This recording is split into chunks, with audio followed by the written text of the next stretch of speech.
Welcome to the Age of Fission radio show with your host, Lonnie Clark. We stand together and accept we now live in a world transformed by the nuclear industry. We expose and confront the intentional neglect and disregard for life on our planet by atomic energy. Consider social engineering programs who view our bodies, minds, and souls as assets on a balance sheet. We discuss vital current issues, interview activists, and engage our audience in an effort to allow all voices to be heard. We encourage our listeners to reclaim their power and their courage to take action to save our planet from the ravages of greed and indifference. Every voice matters. Our actions matter. We remind our listeners that happiness is resistance. Love is greater than fear. Good morning. This is Lonnie Clark with the Age of Fission radio show. I want to thank all of our listeners from whatever venue you're listening to us from. I really appreciate you caring enough about our planet to tune in. One of the things I do want to ask you, if you're listening to my YouTube podcast, even if you get bored, please put it on mute and play it all the way through, because listening to my YouTube videos all the way through makes us more visible on the YouTube channel. So that's just a little plug for my YouTube channel, nutzforart. I want to thank our guest for joining us. He's a friend of mine through the Fuku fight. His name is Dave Parrish. I have never really personally met him. We've met through the internet, like most of us Fuku fighters have. He runs, in fact, he came up with this phrase. I think he calls himself a Fuku fighter. He has Fuku Friday. Every Friday he puts out a 5 to 6, maybe 6 minute video. Sometimes it goes to 10, but rarely. He keeps it short. I strongly encourage all of our listeners to subscribe to Dave Parrish. It's DaveParrish on YouTube, and listen to his Fuku Friday commentary. Every Friday he gives you bits of information and, frankly, kind of like a cheerleading squad, helping us to keep on, because this is a lifelong fight. He also runs a website called Operation Save the Earth. And I want to thank you, Dave, for joining us. Thank you, Lonnie. It's always a pleasure to be with you. Yeah, why don't you tell people how to find Operation Save the Earth and tell them what that's about? Oh, sure. Yeah, that's easy. Just go to OperationSaveTheEarth.com. I know it's long, but, I think it's important that, everyone, get that idea in their head, because what Operation Save the Earth is really just a 4-step plan. And because when the Fukushima nuclear disaster began in 2011, I was like, well, do we have a plan here? Does anybody have a plan here? No. There was no plan. President Obama came out and said, oh, we'll keep you posted, and then never heard from him again about the subject ever. Right. So I'm like, okay, so we have to make our own plan then, right? So I just took the usual break the glass approach and say, okay, we have a fire situation here. What do we do? You got to know where the fire is. You got to know, how to put it out. You got to know how to get the moms and kids out of harm's way, and you got to make sure it doesn't happen again. And that's pretty much it. That's pretty much what Operation Save the Earth is based on.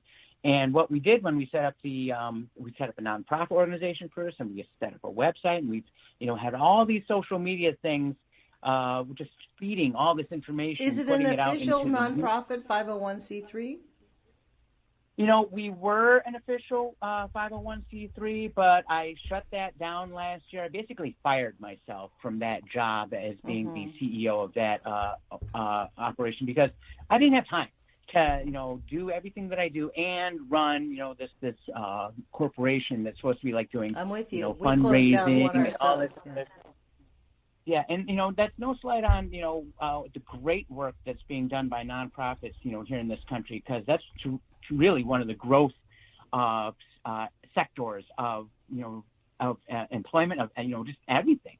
There's a lot of great things going on in the nonprofit sector right now. It's just I had to pull back because I didn't think I was doing that good of a job at running that show. I'm more about putting the content out and sharing the information. So, the 501c3 part is gone, but the plan part is still in place. And that's, what was important. Yeah. Just kind of getting everybody on board with the idea of, knowing more about it and taking time every day to commit to that and, sort of learn more about the problem every day. If you did that, I mean, think about how knowledgeable everyone would be by now if that was the case. Mm-hmm. Well, I know that people intentionally don't pay attention to it. Like, I've talked to many people. They're like, I don't know how you can, to me, they say, how can you handle it? It's so depressing knowing there's nothing we can do. And this is, in fact, why I was very excited to have you on, because you announced on one of your Fuku Friday videos about a month ago now, I think it is, an idea to commemorate the 3/11, because the Fukushima disaster is an ongoing disaster. It's not resolved. It's ongoing. Right. They may be having the radioactive Olympics in Tokyo, but it's just because you can't see the radioactivity. I mean, it's still there. Right. Oh yeah.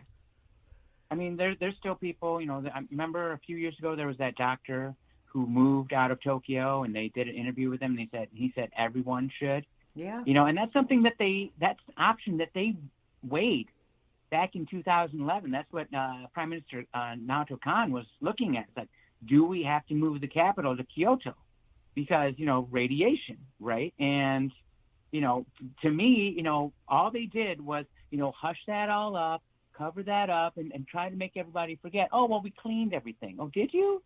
Then how come every time it rains there in Fukushima or in Japan, that radiation gets spread back around again? Right. How come anytime that there is a forest fire in Fukushima Prefecture, they send in the National Guard instead of regular firefighters? Do they really? Oh, gee, I don't know, because radiation, right? Oh, yeah. Yeah, that happened. Oh, when was that? That was, I think, 2015. They had a fire there, and it's like if you have a fire in, anywhere near around Chernobyl. Now, it's the same. What you're looking at is a level 1 or level 2 radioactive event. Wow. When that stuff happens, because it releases the cesium, the strontium, all that other stuff that has, kind of like glazed itself into the plant life. Well, it gets all released into particulate matter, as smoke particles. It goes back into the atmosphere. Ish.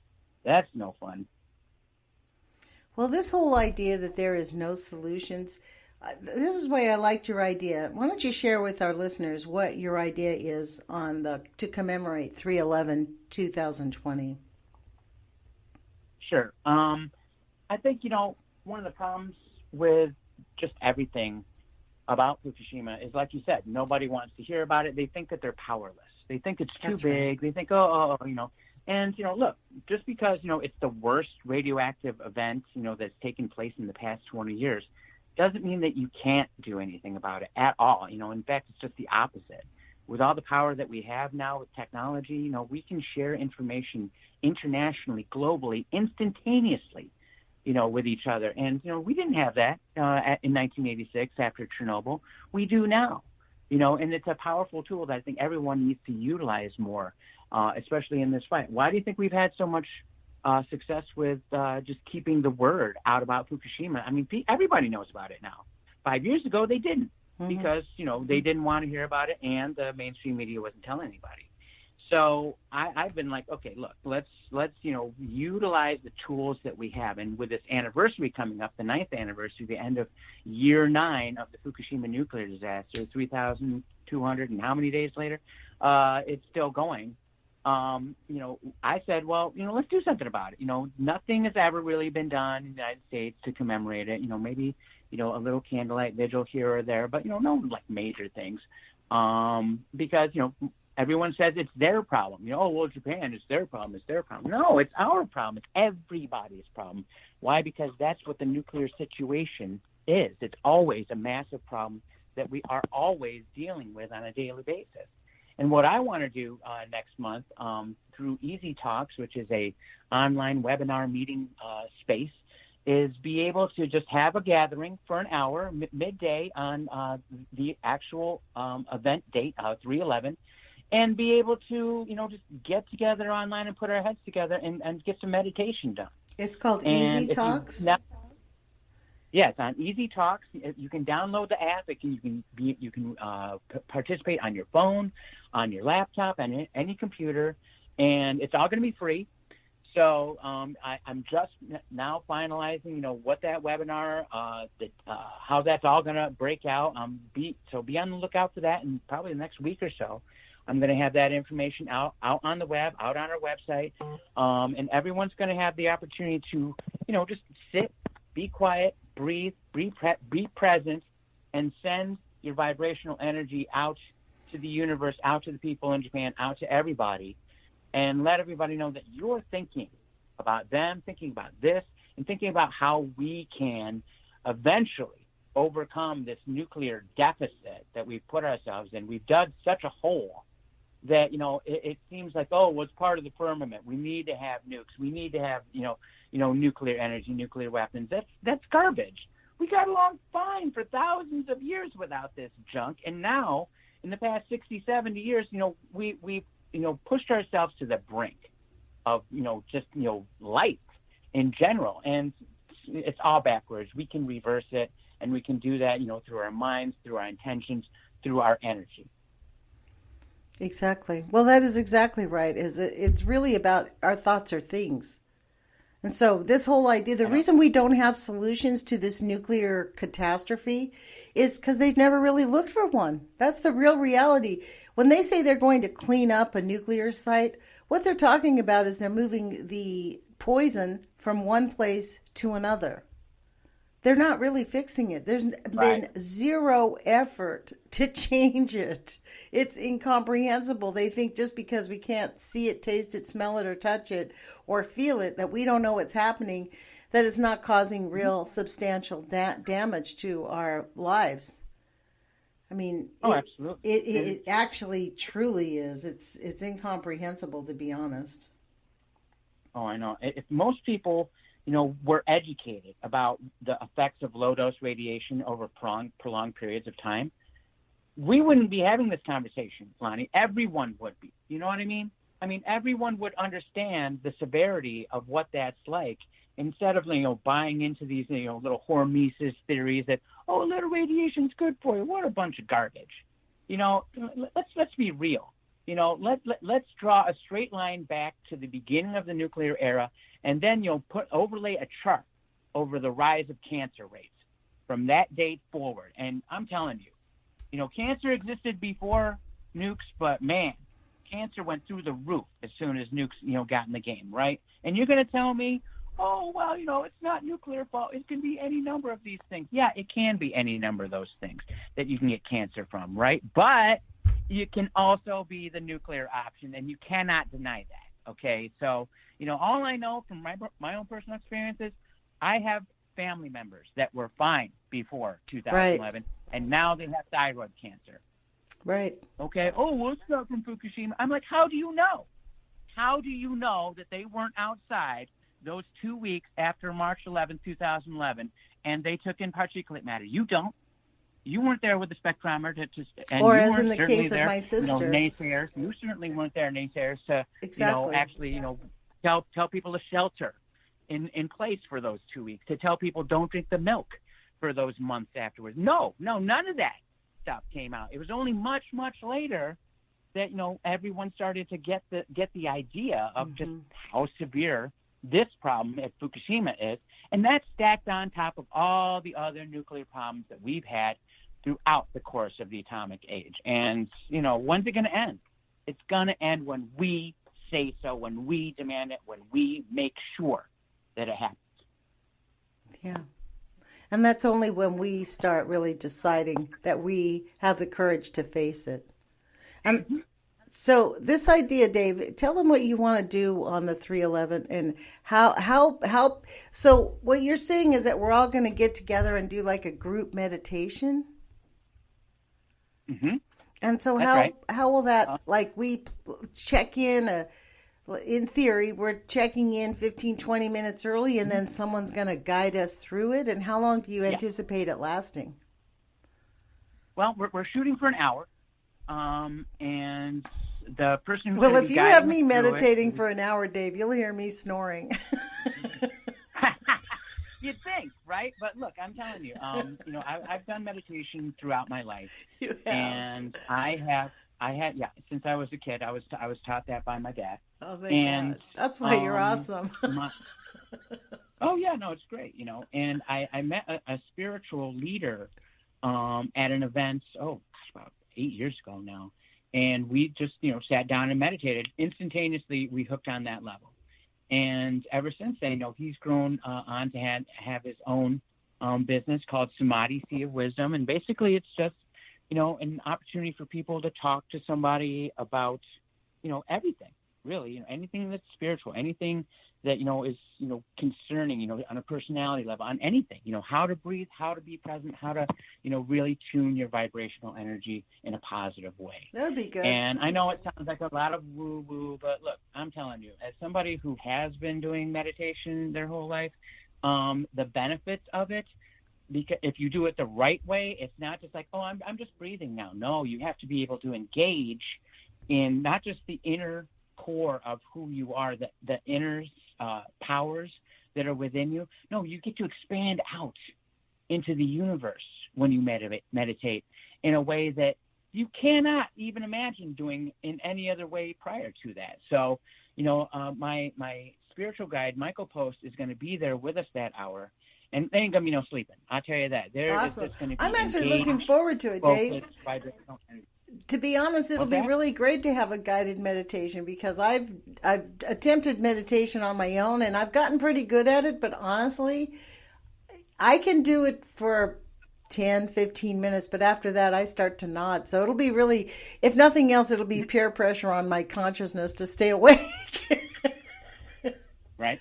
But I mean, I think it's really exciting, because anybody who listens to my show is fully aware in the last year, I'm up to my earballs in all of although I'm always invigorated to talk to people who know about specific problem areas. But my big thing is about the nuclear denial. Like, we're having the radioactive Olympics. I mean, my own sister just recently died from cancer. She was diagnosed and within 4 months was gone.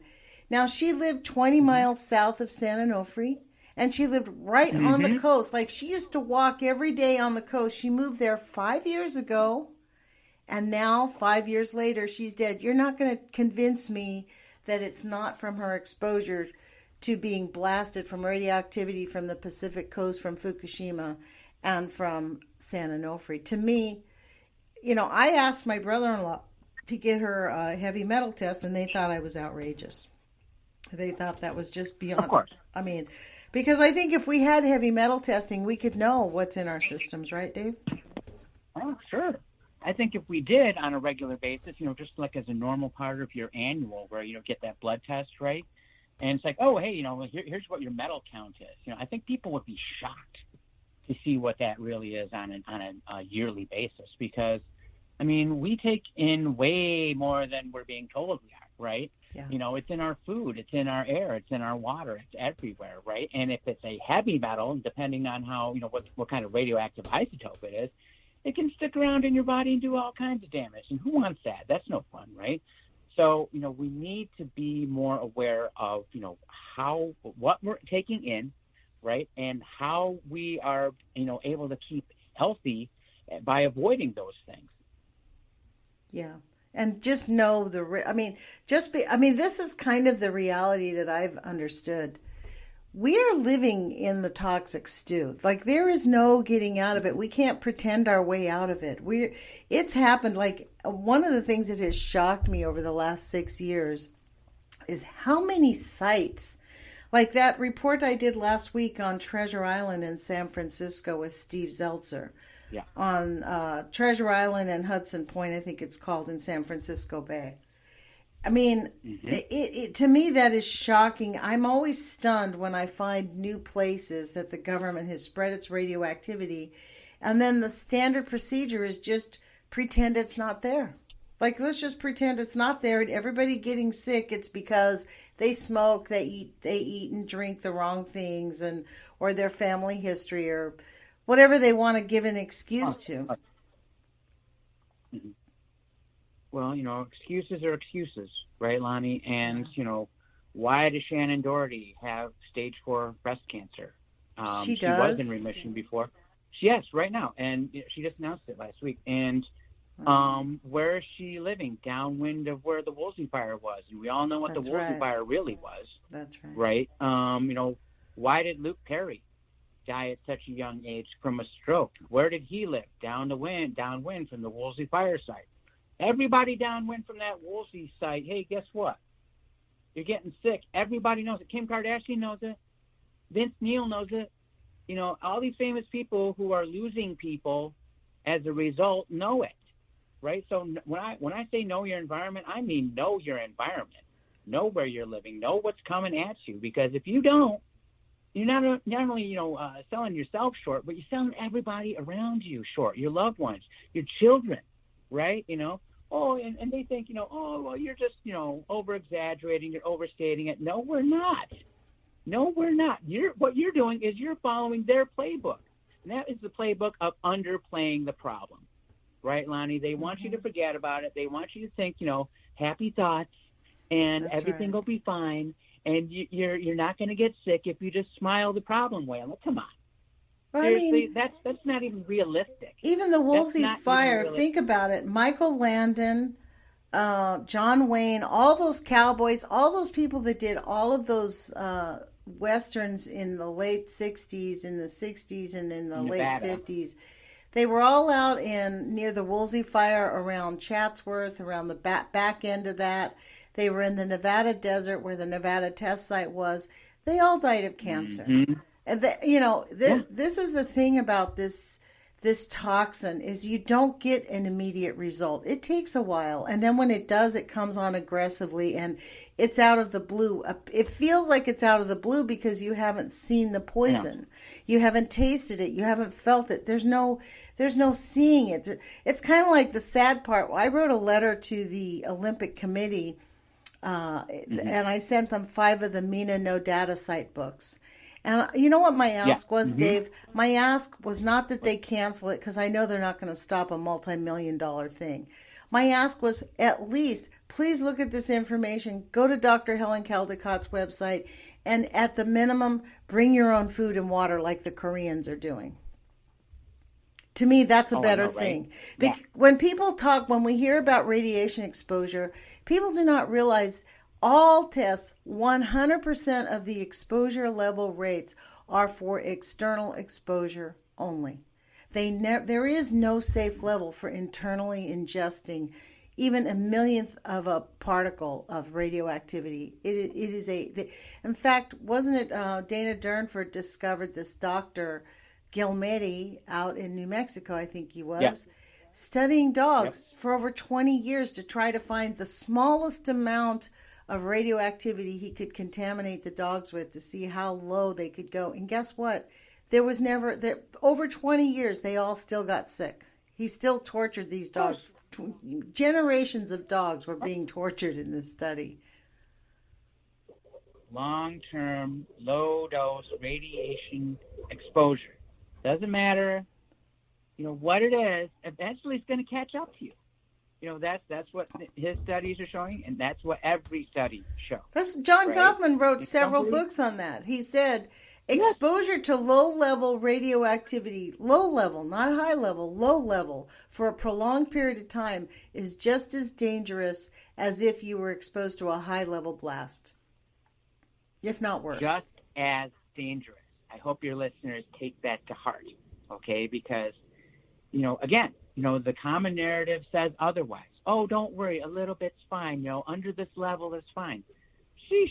If you keep moving that level, well, guess what? It doesn't matter. You'll always say it's fine, right? What's the real level? What's real background radiation supposed to be? It's not 0.15. It's way less than that, right? It's just that the level that's quote-unquote acceptable is that. And it's like, well, acceptable, what that means is losses, risk. This is the kind of actuarial stuff that people in insurance companies look at, right? So that's what they're thinking of. They look at us as expendable, Lonnie. You know this, right? I know. Oh, can't save everybody, and, we want to thin out the herd anyways. Well, guess what? Doing it this way it's not just diabolical, it's wrong-headed, because, all you're going to do is poison, the well forever, with this radiation, right? And it's nihilistic too. We're going to have a children of men situation where nobody can make babies anymore, and then it's going to be all over. It's going to be all over. So I mean, this is why I like the idea of the meditation, the group meditation, and I hope people will join us as we get information out. And I hope to have you back before, like the week before the Fukushima thing. We'll do an interview, and I'm going to play it. It probably won't hit Real Liberty Media because that's on a Wednesday, but we will definitely play it so that people who listen to us on Spreaker and on my YouTube channel and Spotify, iHeartRadio, iTunes. If anybody happens to get to us on that, although I've had people telling me they're suppressing me because they're looking for me. But, the thing is, if we create a new, like a whole new idea or a new vibe, we cannot create solutions until we think they're possible. If everyone continues to say, oh, this is an impossible deal, it's going to be impossible. It isn't until we can actually face it and realize that once we face it, we can figure out how to live through it, because there is so much nuclear contamination exposed to the face of the earth right now that we are going to have to deal with it forever as a human species. I mean, this is not going to be something. This is why I called my show The Age of Fission. Tom Ackerman coined that term, but I think it's perfect because this is the new epoch. And in fact, the scientists, the way they mark the anthropomorphic age was the dawn of nuclear contamination. They could mark it. They could see where the exposure to radioactive nuclides spiked in the atmosphere. And from that point on, we've entered the anthropomorphic age. Everything is different. And this leads me, tomorrow there's that, I don't know if you guys are having one where you live, but I know here in Eugene, in Salem, Oregon, we're going up to the, there's going to be a climate, they're calling it climate action strike or something like that, to try to get the Oregon legislature to pass a Green New Deal piece of legislation.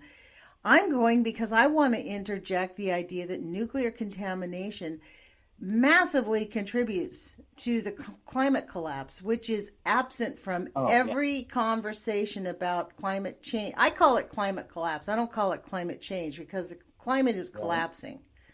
This is where the fascists always get around. Well, it's always changing. Yes, it is always changing, but we are having a climate collapse so that humans will not be able to sustain themselves like they have for the last several 100,000 years. So, but I think that this is a big issue, not discussing how nuclear contamination has contributed to the collapse of our climate. I think it's a huge elephant in the room. Of course. What do they never talk about, Lonnie? How nukes work, right? Most nuclear reactors are what? Boiling water reactors. What does that mean? That means that it uses water to what? Both turn the turbine and cool off and keep the radiation away from everybody else. Cool off those nuclear fuel rods, right? And then what do you have? You have hot water left over. Some of it's tritiated, some of it's not, but you still have hot water left over. You had cool, regular old plain water before. Now it's heated up. Now some of it's irradiated with tritium or whatever.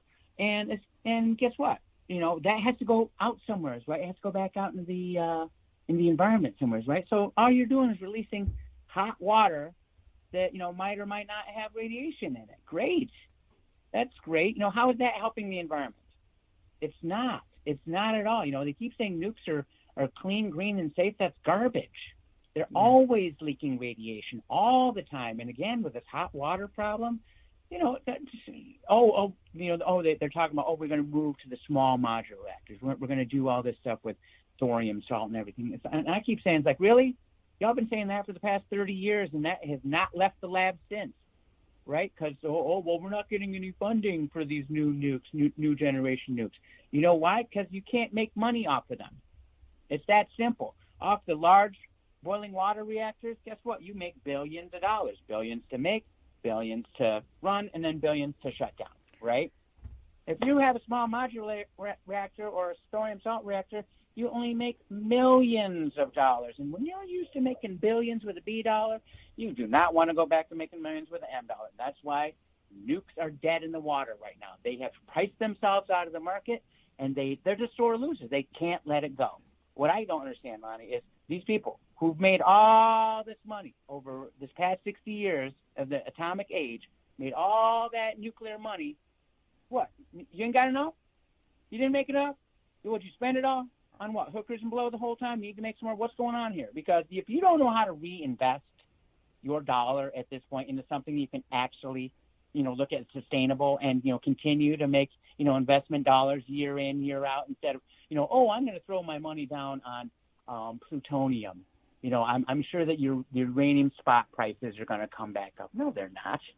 They're never going to come back up to what they were before 2008. You are delusional if you think that. It's time to, get in the mindset of the new economy, because there's ways that you can make a lot of money.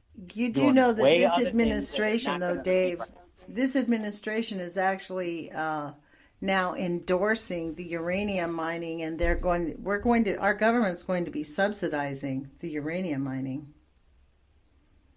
Right. I don't know. I mean, look,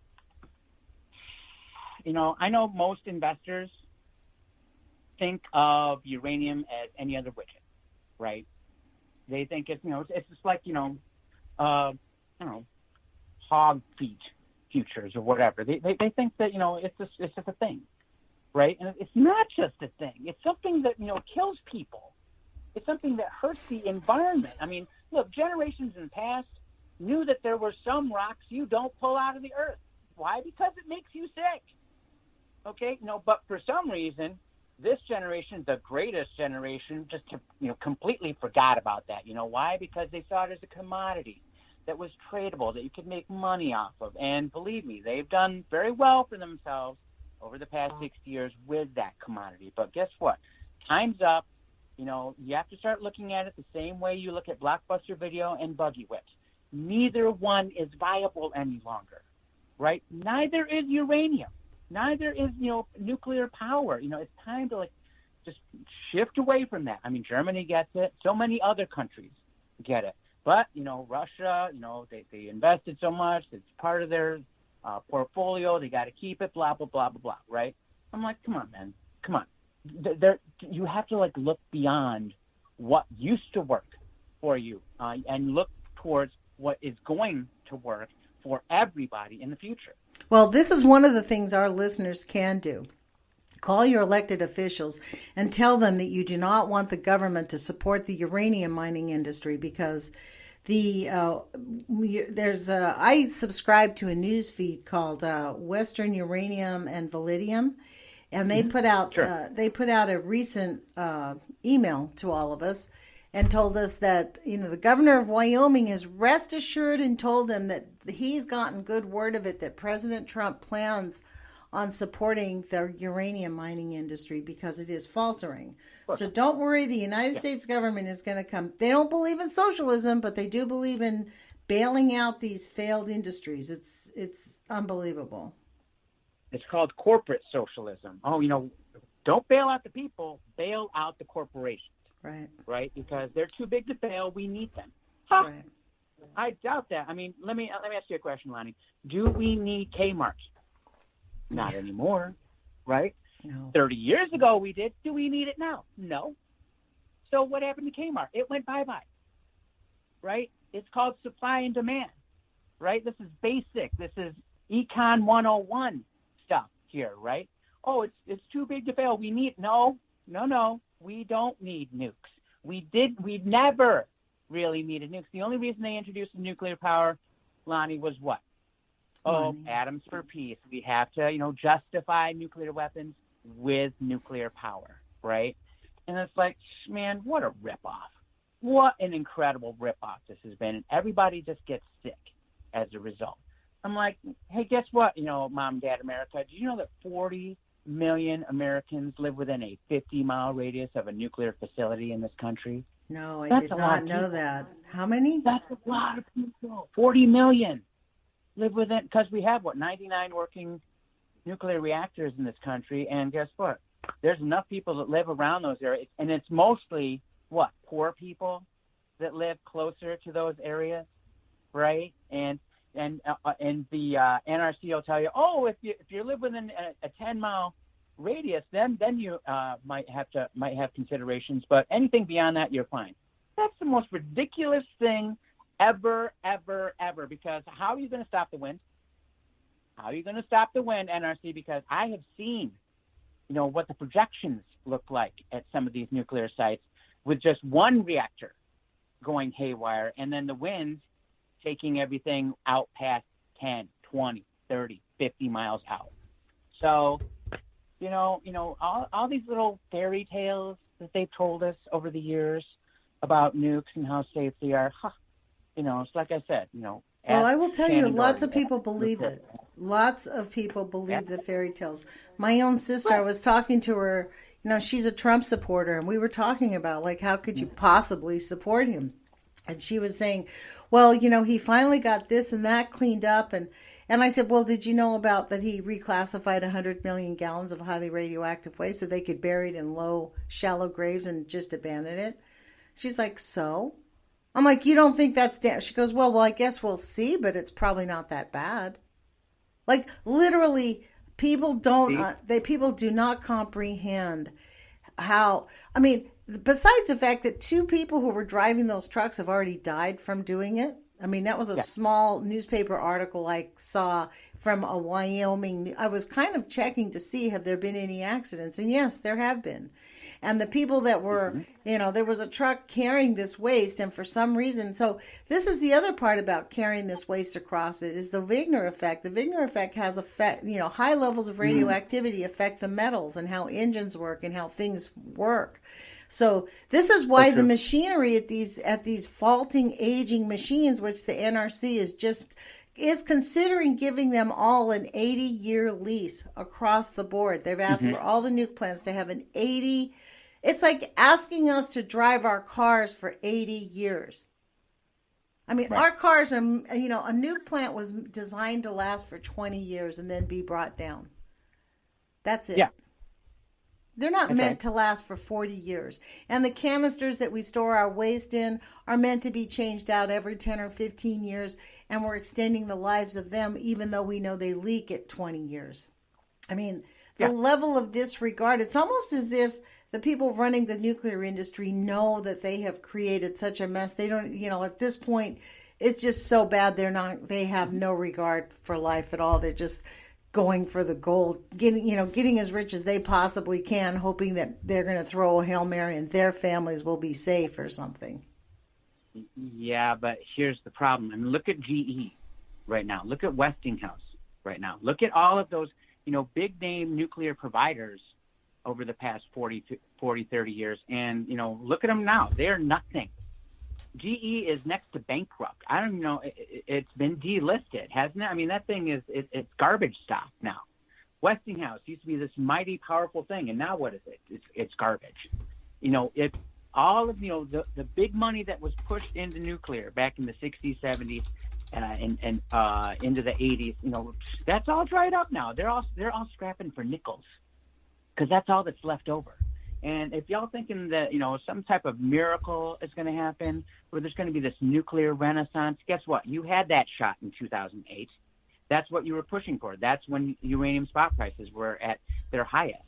And then Fukushima happened. And now you're done. Forever. And it's just a matter of the nuclear power industry, throwing in the towel and understanding that you lost. You lost. Yeah, you did win all those years and years and years. And you obviously, just like you said earlier, people still believe the lies, the mythology of, how everything is, oh, don't worry about it. You'll be fine. Yeah, I keep telling it's like, yeah, you keep believing that mythology till you get sick. And it won't matter how much money you have. It won't matter which, bracket you're in, because cancer doesn't care what any of that stuff is about. Cancer only cares about taking you out, right? And that's kind of the underlying, the whole thesis behind nukes, right? Oh, we're providing you this and that and the other thing, but we're taking you out at the same time. It's kind of like the tobacco industry. Oh, we're giving you a service, we're giving you something that you enjoy. It'll probably kill you, right? So, Well, the thing is, people actually, smoke the tobacco anymore, industry is Lonnie? actually Not like they easier. did, not like they did 50 years ago. People don't smoke like they did 50 years ago now. Why? Because our mindset has changed about how safe cigarettes are, how safe nicotine is, how safe all the additives that they put into cigarettes are. Oh, and we found out, hey, guess what? You get this, and this from it. Oh, wow, yeah, all of those doctors that recommended you smoke cigarettes back in the 50s and 60s, they're all dead now. Okay? I mean, here we are in 2020, and if you still think that cigarette smoking is good for you, you're the outlier, right? To me, it's the same with nukes. You still think here, 9 full years after Fukushima, and it's still leaking into the ocean, it's still leaking into the atmosphere, you still think that nukes are safe, clean, and got no problems. Really?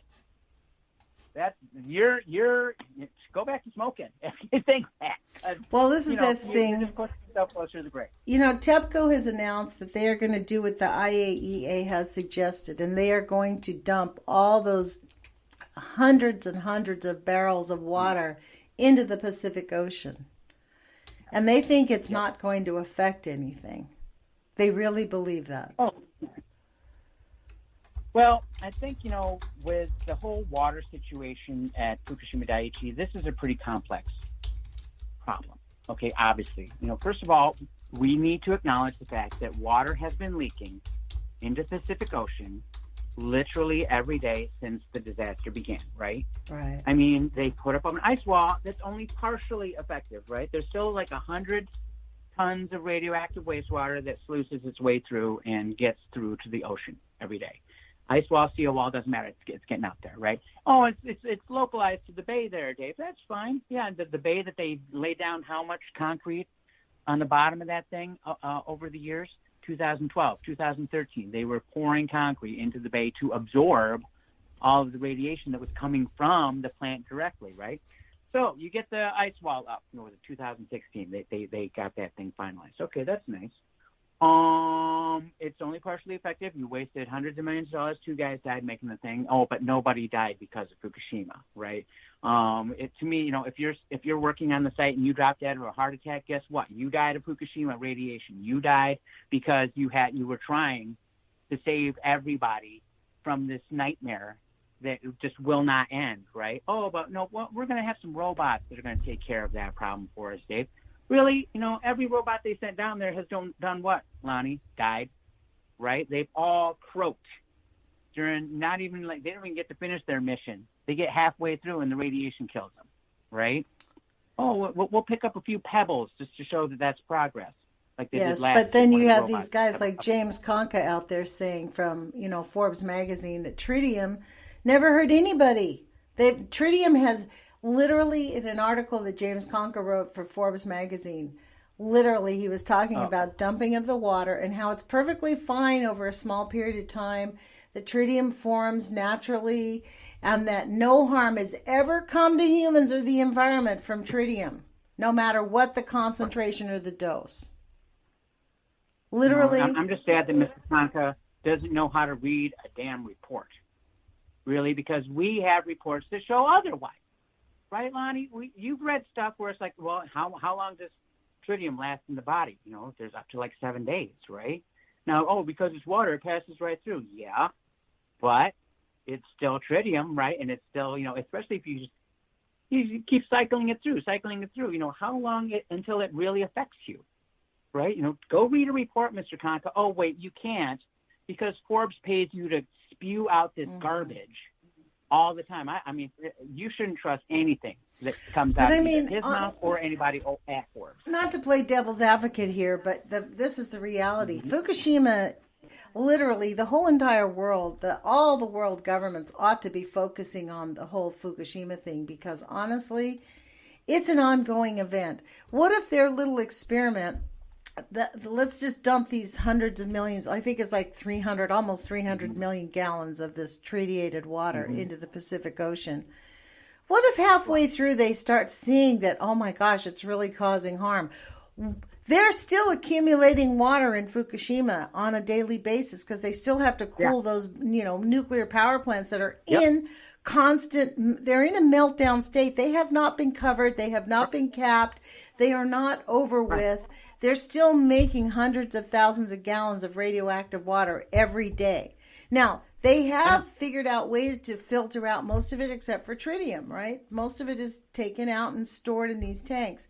And so, but to play devil's advocate, this is why the IAEA basically said, you don't really have a choice, because at a certain point, all of Japan would be filled with these tanks of water and it would be ongoing. It's like, it's this never-ending flow, kind of like Lucy on that.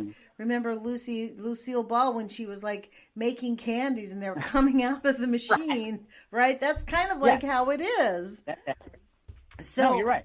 I mean, it is the logical idea to release it into the ocean. This is the thing this is why I like the idea of the meditation. We have to come up with better solutions. There must be solutions that can be found. That's not just like, oh, let's just ignore it and hope it doesn't really harm us. That is basically the prescription for what they want to do, is like, okay, let's don't test anybody. Let's don't tell anybody about that it causes harm. In fact, they've recently turned off a lot of data online, so you can't even find out what the levels are. So that's their method now, and I think that we need to come together to create an atmosphere, a scientific atmosphere, where the scientists are saying, we're not going to take this. We realize this is so grave. We need to start breaking with corporate protocol to find a solution that's humanitarian, that we can save our planet and our species, because otherwise we're going to destroy this planet with this. Oh, absolutely. I mean, there is no easy answer with the water solution at Fukushima Daiichi. Like you said, there's millions of gallons of radioactive wastewater. Now, I am officially against the release of water into the Pacific Ocean for obvious reasons. Me too. The number one reason is that each and every single tank that contains this water contains what? They say it's just tritiated water, but there wasn't a report out there 2 years ago, Lonnie, that showed that wasn't the case, that there really was other elements. They haven't really cleaned it. That's right. Exactly. Yeah, it's partially cleaned water, right? And I'm from what I've read with the recent reports with what they want to do in Japan, they want to dilute what is in the tanks. So they want to add clean water, basically, to what's in the tanks, and then do a release over time, like over years. Like, okay, this month we're releasing the contents of this tank. This month we're releasing contents of this tank. If they're going to do that, I want to know the exact contents of each and every tank that goes out. I don't want it just to be this blanket that says, oh, well, it's mostly tritium. What's the other stuff? Can you please tell me that? Oh, no, we don't want you to, because if we do, then you're going to make us think about it. Well, no kidding, dummies. Can you at least have a little bit of transparency here? No, let's not do that, because, again, it doesn't fit the narrative. And not only that, Dave, I don't trust them if they say they're only going to release 1 or 2 tanks a day or what. I do not trust anything they say. Like, if they, like, honestly, everything they've ever done is lie. That's all they do. In fact, they don't even have a safety protocol. Their safety protocol has never been tested. So if they say they're releasing 1 tank a day, they're probably going to be releasing 5 or 6.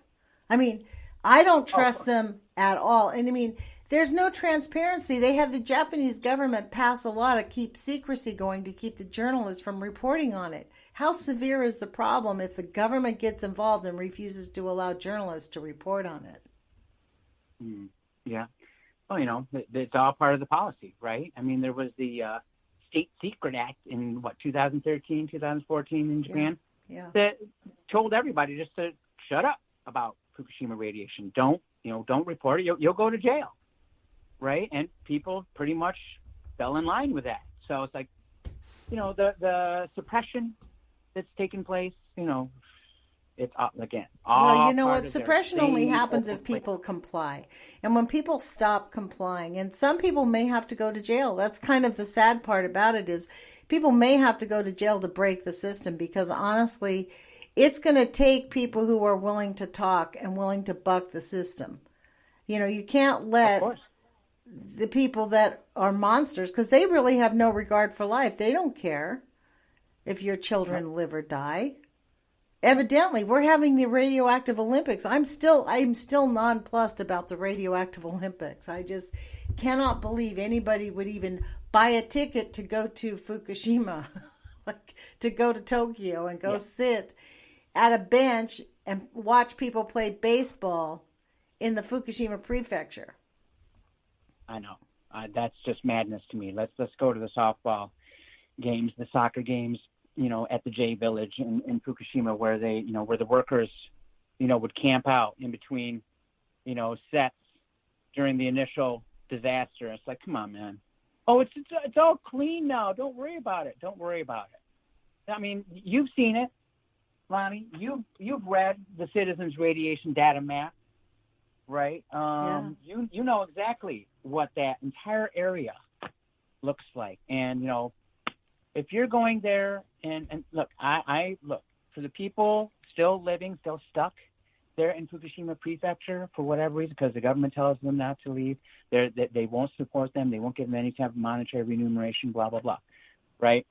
The people that are stuck there, they don't go out. They take, again, they know their environment. Do the kids go out and play in the grass there? No. Why?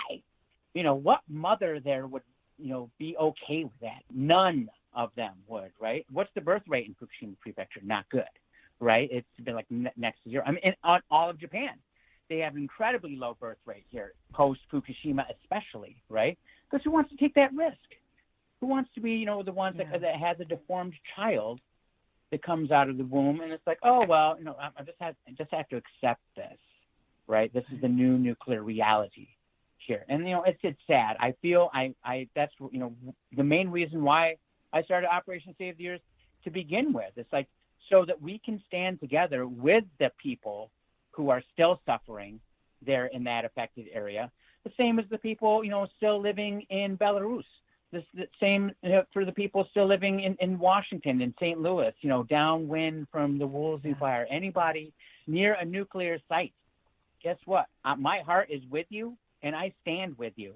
And what you were talking about earlier, this sort of hopelessness, the sense that, we can't change things. That's not true. That's not true. It's like I was telling you earlier. There are people who smoked, 3 packs a day in the 60s. They're all dead now, right? You don't do that now. You can. Some people still do, but not half as many as they used to, right? So why go back into the nuclear era? We're trying to push forward here, right? So let's do it together by rewriting the narrative, and that's what we have been doing since 3/11/2011. All of us, all the FukuFridays, everyone who's put out content about Fukushima and the radiation, everything that's come since then, we're all doing our part to change the mindsets of the general populace to understand that, guess what? That old tech that, everybody used to say was clean, green, safe, and, was too cheap to meter, that's all a myth. Don't believe it. Here's what the real situation is. Fukushima is a real problem that exists today, every day, until it gets done. I don't know when that's going to happen, right? We need to get rid of the nuclear problem altogether. Instead of racing for a cure, how about stopping the cost? Right. That's my attitude. I mean, we need a nuclear industry, but it needs to be a nuclear remediation industry. The idea of nuclear energy, nuclear power is dead. It's an expensive, outdated, antiquated form. I mean, and we all know that the only reason they really built them was so that they could have nuclear weapons, which is also a dead idea. So the only thing we really need to do is focus on creating a nuclear remediation industry so that we can figure out solutions on how to really, instead of just moving the dirt from one place to another, the toxic poison from one place to another, we have to figure out how do we unsplit the atom. Like at a scientific level, we need to figure out how to stop the fission. That's really what we need. We need to figure out how to blanket this contamination so that we can prevent it from entering into our systems and into our body. I mean, I think that we can create solutions if they put their mind to it. But unfortunately, there hasn't been any money or funding to deal with that. So, Dave, we're at the end of the hour, and I want you to tell people again how to find you. Yes. And what to be looking out for on your message for 311.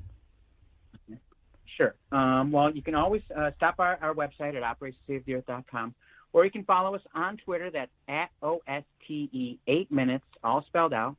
And you're going to get the latest Fukushima news of the week, and you're going to find out more about what the meditation is about, when we're going to have it, how you can participate. There's going to be ways that you can, either just be there, or you can have the video of you there. So there's going to be opportunities for you to, really be engaged when we're doing the event on March 11th, and everyone's open and invited to join in. And if you've never done meditation before, don't worry, Michael will walk you through it, and you're going to have a lot of fun. And it's going to be an opportunity for us to all get together on the rare occasion and and not celebrate so much, but really be in remembrance, and take this time to be in solidarity in a true way with the people who've been suffering with this nuclear nightmare since 2011, and in a larger sense, since 1945, all of us have, right? So, I think if you want to look at it as an opportunity to pray, please do. If you want to look at it as an opportunity, just sit still and not be caught up in all of this information that comes flying at us at 1,000,000 miles an hour. Think of it that way. Either is fine also.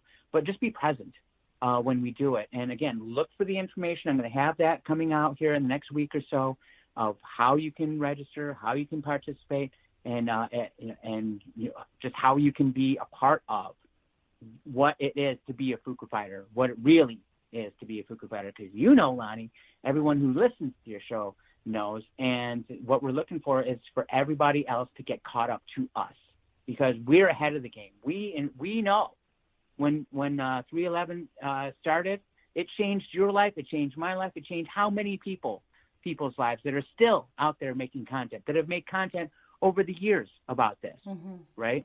It's something that affects each and every single one of us on a daily basis, and we have an opportunity now to not just seize the narrative and change it, but to start building, putting down the blocks for the future, because that's what we have to do. We need to get the next generation on board with the idea that a nuke zero world is possible. And it's not just something that's possible, it's something that we all need to shoot for. Amen to that. Well, those are great closing words. Thank you, Dave. You guys have been listening to Dave Parrish. This is your host, Lonnie Clark, with the Age of Fission radio show. And we will be speaking to Dave again one more time before 311 for sure. And I want to thank everybody for joining us. And you can find us at all the various outlets, and we'll have links in the podcast. Put your courage feet on, you guys, because we definitely need everyone. Thank you, Dave, for joining us. Thank you, Lonnie. Take care. Thank you for joining the Age of Fission radio show with your host, Lonnie Clark. We'll be back next week to bring you more information about the nuclear industry and the harm it's causing our planet and humanity. Find all of our podcasts on Spreaker.com or on YouTube at nutzforart, nutzforart. Thank you for being part of the solution.